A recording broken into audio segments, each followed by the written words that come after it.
আ আসসালামু আলাইকুম। সবাই কেমন আছেন? আলহামদুলিল্লাহ আমি ভালো আছি। দেখতেছেন আমার হাতে A10s স্যামসাং মডেলের ফোন। এটা ডিসপ্লে লাইটিং এর সমস্যা, কয়েলের সমস্যা।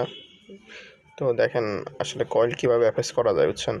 তো আমাদের কাছে কয়েল আছে পর্যাপ্ত পরিমাণ। তো আমি নিজ উদ্যোগে এই টেকনিকটা ব্যবহার করছি। দেখেন এই যে আমাদের যে ওয়ারিং তার আছে, ওই তারগুলো দিয়ে এখন চেক করে দেখব যে আমাদের কাজটা হয়েছে কিনা। ভালো করে লাগিয়ে নিলাম। তা আসলে নিজ উদ্যোগে কিছু করার চেষ্টা করবেন। নতুন নতুন অনেক কিছুই আসলে দেখছেন চলে আসছে। নতুন নতুন অনেক কিছুই শেখার আছে। তো আমরা অনেক সময় কয়েল খুঁজে পাই না বা হচ্ছে না, এরকমও হইতে পারে। তো বেসিক্যালি আসলে ট্রাই করে দেখলাম হয় কিনা। 3 শালা কাজটা হয়ে গেছে। তো দেখেন সবাই সাথে থাকবেন ইনশাল্লাহ। লাইক এবং সাবস্ক্রাইব করবেন, পাশে থাকবেন। আরও নতুন ভিডিও নিয়ে আসবো সামনে, সেজন্য অপেক্ষায় থাকবেন ইনশাল্লাহ।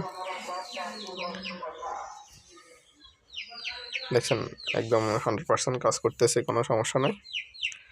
ব্যাড নিয়ে যাওয়া ঠিক মতো কাজ করতেছে, সব কিছু ওকে আছে।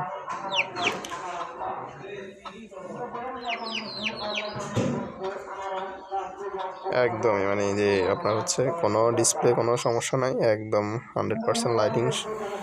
মানে 100% যে আগে যে অরিজিনাল লাইট যেটা ছিল এখনও ওই রকমই আছে, কোনো রকম কোনো সমস্যা হয় নাই বা ওই জিনিসটা গরম হইতেছে না, যেটা কিনা লাগাইলাম আর কি কয়েল।